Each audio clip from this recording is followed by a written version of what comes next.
Opa aí, galera, beleza? Galera, esses tempos, inclusive desde 2019, segundo até fontes e pesquisas, surgiu um projeto chamado Epic the Musical, que é um projeto aí maravilhoso, que eu acho que é legal vocês conhecerem. Eu estou tendo a oportunidade de escutar algumas músicas e eu vou falar para vocês o que é exatamente isso. Epic the Musical é composto pelo Jay Erhans, ou só para poder acertar o nome corretamente, Jorge Rivera Errans, que é um compositor, né? Ele se formou em Notre Dame, nos Estados Unidos. Ele é compositor de Porto Rico.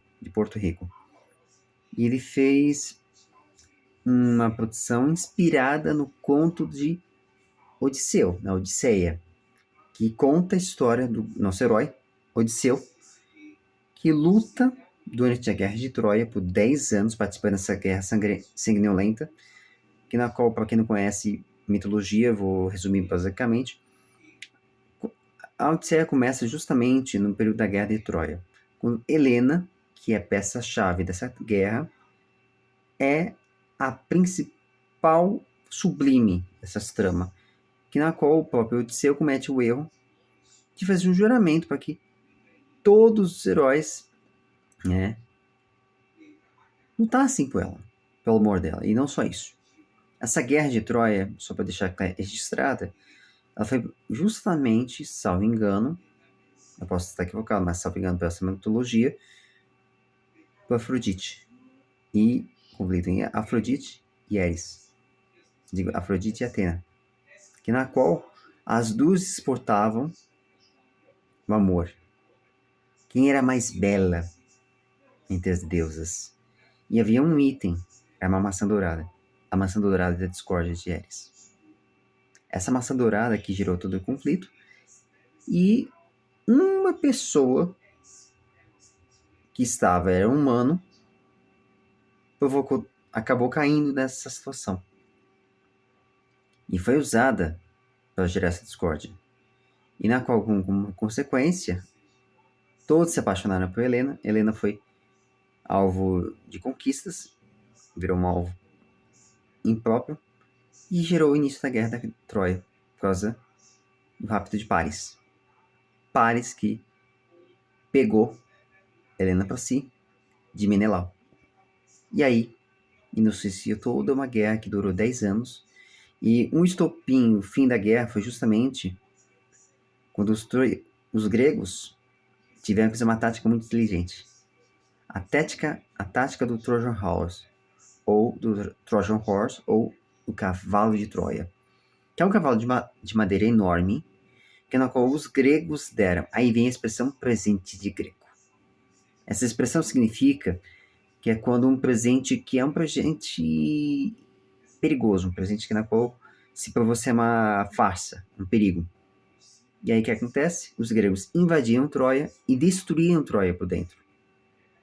E com o resultado, todos eles venceram. E Odisseu foi um dos sobreviventes e conseguiu. Só que assim, ele demorou mais de 10 anos junto com os seus companheiros. Ele tem que enfrentar muitos desafios. E qual foi a grande dor de cabeça dessa brincadeira? Né? Odisseu teve que fazer uma viagem longa de 10 anos através dos conflitos com os deuses.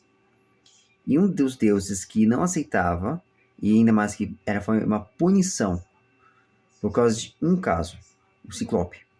Um Ciclope, que era filho de Poseidon.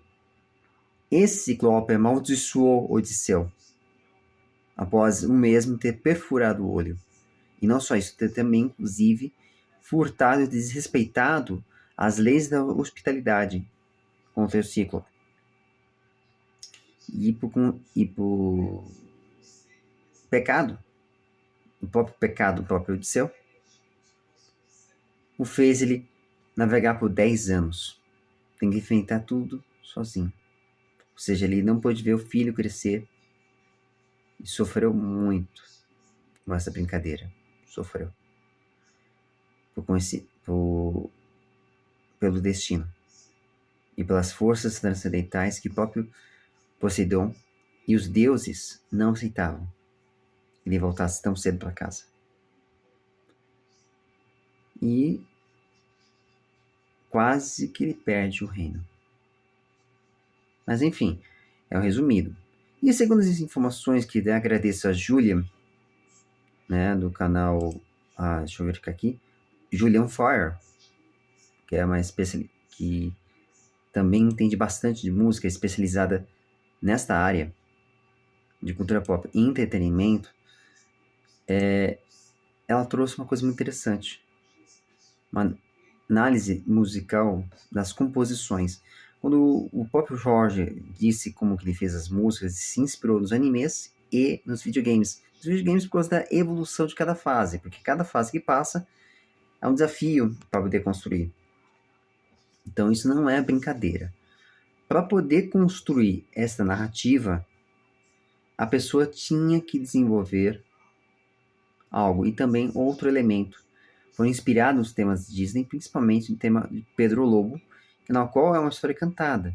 E Época de Musical tem um detalhe curioso. É uma história feita para ser cantada na íntegra. Não é nenhuma fala dita. É uma fala em cantos, em canto lírico. E não só isso. Uma outra curiosidade.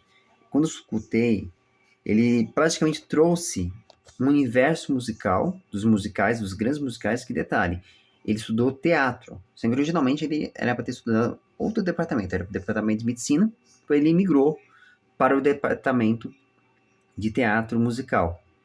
Então ele dominou todas as técnicas, todas as formas de composição modernas que se existe hoje.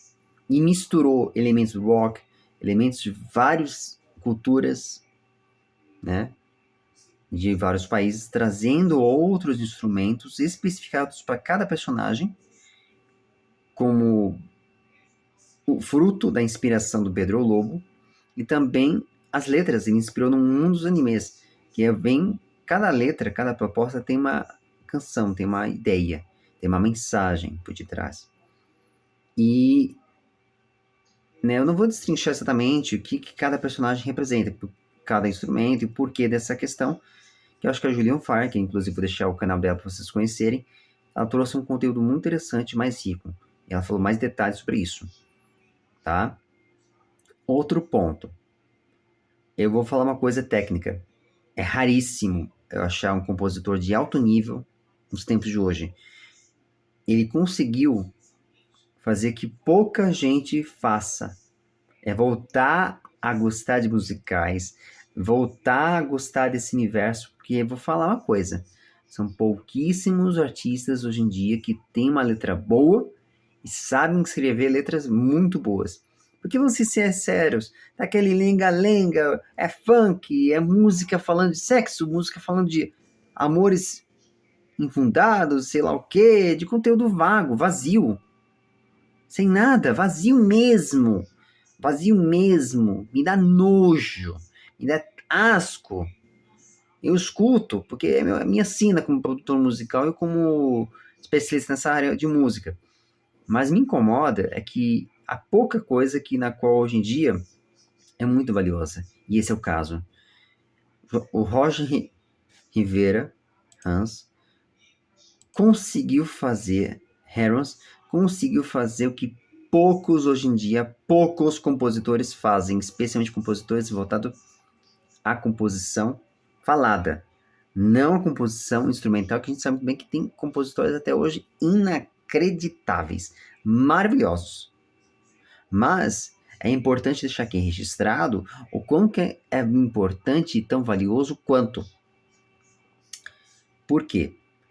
Eu escutei as letras e conforme fui analisando letra por letra, não analisando letra por letra, mas analisando uma letra, que é o caso de Horse and the Elephant, ele conta exatamente a história. A história como ela deve ser. Nos momentos que precisa ser rigoroso, ser agressivo, ele vai ser agressivo, ser impetuoso, ruthless, que significa destemido. Seria implacável. O ser o mais implacável possível.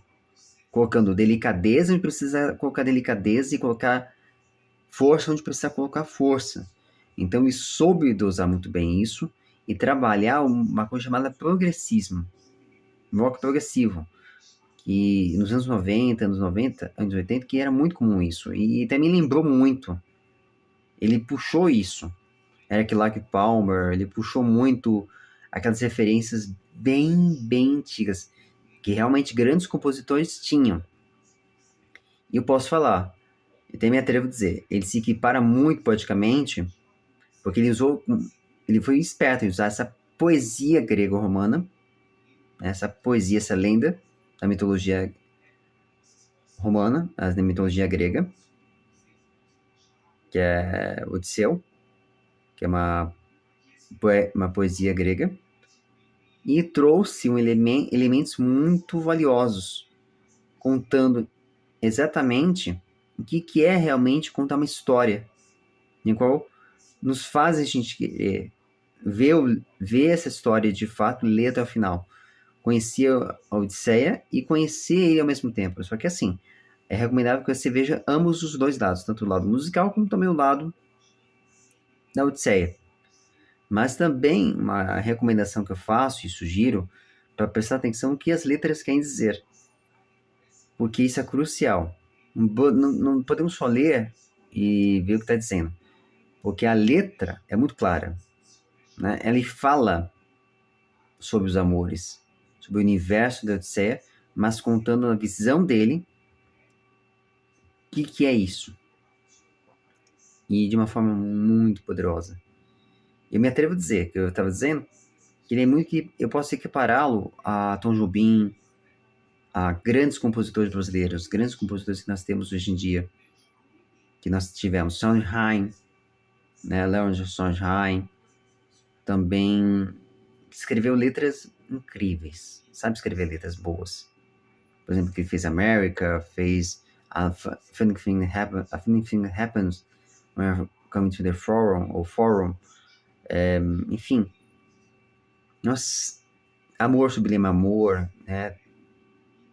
Tem tantas letras, tem tantas músicas de musicais que a gente pode falar. Os musicais norte-americanos antigos, antes dos que surgem hoje em dia, são musicais realmente que revolucionaram a história da nossa música popular brasileira, da nossa música popular contemporânea.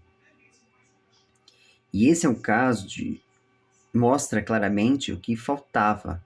E ainda por cima, ele planeja, depois que ele terminou todo o Epic, toda a história, demorou mais de 5 anos nessa brincadeira, mais 6 anos nessa brincadeira, nesse jogo. Ele tá tendo um projeto de Animatic, vai ter a versão em filme completo, com toda a obra sendo contada, cabo a rabo, adaptada em cima do que está sendo escrito, e mais a versão de música ao vivo, do musical ao vivo. Eu estou curioso em ver como que ele vai adaptar esse grande musical que merece sim, e posso dizer, pode ser que eu até me equipare, eu me atrevo a dizer isso, mas eu vejo isso, até me equipare, sabe quem? Adivinha, a Notre Dame de Paris, né? Os musicais da Notre Dame de Paris, América, os grandes musicais que nós sabemos muito bem, que no século XIX, século XX e século XXI, de fato, nós estamos vendo. E aí talvez eu diria que Jorge Rivera Harris é o primeiro compositor do século atual, século XXI, que de fato revolucionou e está revolucionando o mundo. Com o mundo inteiro estando de olho nele.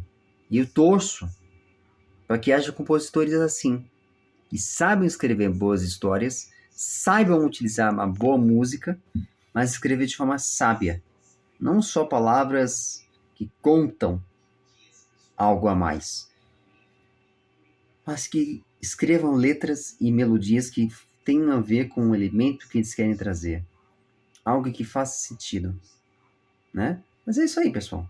Essa é minha análise, esse é meu ponto de vista, porque faz tempo que eu não trago essa análise de compositores, e é legal vocês conhecerem Roger Rivera Herons, com Epic the Musical, tá bom? Eu vou deixar o link na descrição e o link da referência para vocês conhecerem mais sobre as informações.